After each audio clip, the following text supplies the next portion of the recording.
Do you want to die? Well, normally I'd recommend Dark Souls, but The End is Nigh will have to do.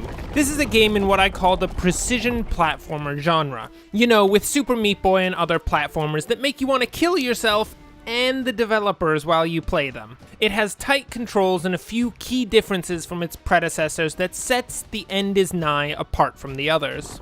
The gameplay is pretty similar to any other platformer.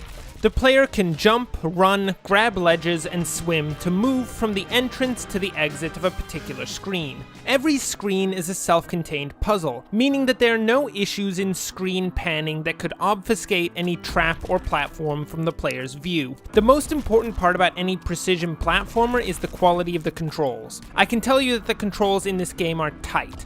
The player always has full control over the avatar at any time.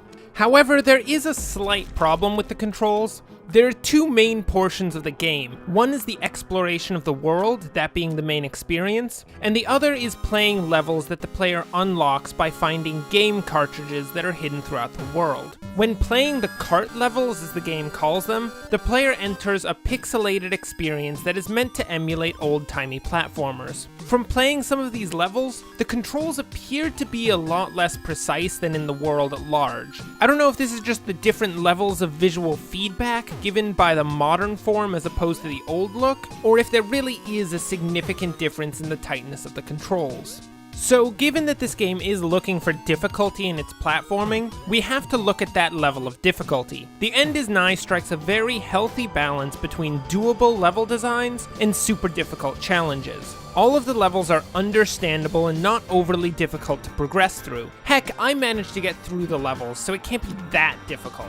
Of course, there is a lot of death involved in the process, but you get the idea. Unlike some of its predecessors like Super Meat Boy, a lot of the complexity in the levels is created through rush mechanics. Almost every other level has something that will fall to block the player or kill the player, or some form of killer hazard that has to be quickly passed through, like clouds of poison gas. By utilizing rush mechanics so thoroughly, the game can be made more compact and slightly simpler while keeping the difficulty higher. This was really nice in that these rushed maps almost always presented the player with the path that needed to be taken, while the real difficulty was in following that path. This played more to a feeling of mastery over each level that I really enjoyed. While the levels themselves are doable, each level also has a hidden collectible called a tumor. These were the real difficulty in The End is Nigh. To get these often required running a gauntlet that is 10 times more difficult than the level itself, while still having to complete the level afterwards. In addition, there are the cartridge levels that increase difficulty. Each of these levels gives you only a scant 20 lives to complete a set of more difficult levels. I think that this division was a great move. By having more difficulty embedded in each level or in separate areas, The End is Nigh created an experience that can cater to both the die-hard masochists of the platforming world and the more casual gamer that just wants the experience. Both will come away bloodied and bruised, but at least they can both enjoy the experience on some level. The narrative of the game is a bit of an interesting point. The player is placed in control of a person who appears to have lived through some terrible apocalypse. The goal is to find the pieces to build him a new friend. I think that there was a lot that could have been done with the environment. It has an almost Binding of Isaac atmosphere to it at times.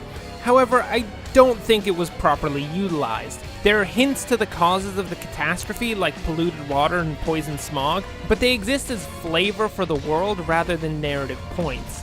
What story does exist is a bit more difficult for me to say. Most of the informative dialogue exists in hidden areas, and I won't pretend that I've seen all of them at this point. However, I wasn't impressed by what I saw. The End is Nigh, like most of its genre, doubles down on gameplay. The narrative just isn't as developed as the slick controls. With that being said, the aesthetic does work quite well. The feel of the world is not compromised by the lack of story. Every enemy and environment instills the concept of a dead and dying world. There is a lot of emphasis on cityscapes and a general movement from urban to natural environments. The game certainly looks quite nice. Overall, The End is Nigh is a great addition to the precision platformer genre alongside games like Super Meat Boy and They Bleed Pixels. It doesn't strictly follow either formula, it forges its own path by incorporating more rush mechanics that require quick, and precise movements out of the player. While the narrative is lacking, that didn't hurt the game all too much, although it would have made the experience all the more unique if the narrative had been stronger. If you like difficult platforming, The End is Nigh will definitely give you that fix. With that, thanks for watching and, as always, enjoy the rest of your day.